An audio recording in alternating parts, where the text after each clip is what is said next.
26 vite pas luftës, drejtësia ende mungon.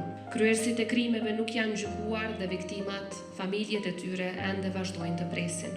Familjet e të zhdukurve jetojnë çdo ditë me pasiguri dhe me dhimbjen dhe ankthjen e pritjes.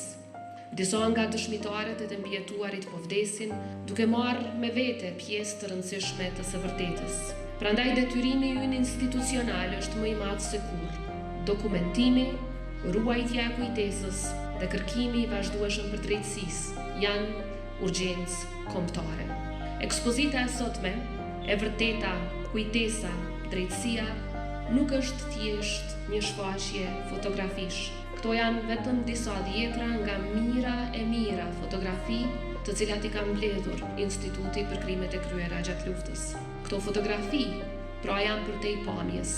Ato janë një deklarat e fuqishme, se nuk do të lejojmë që e vërteta të shtrembrohet, se nuk do të lejojmë që kujtesa të shuhet. Këtu përkujtojmë fëmijët e vrarë, nënat dhe baballarët që nuk u kthyen kurrë, familjet që humbën gjithçka, ata që u zhdukën me dhunë, për secilin prej tyre, për gratë që përjetuan tmerrin e dhunimit në kohë lufte dhe çdo viktim të luftës, secilën pa dallim, për secilën prej tyre kërkojmë drejtësi.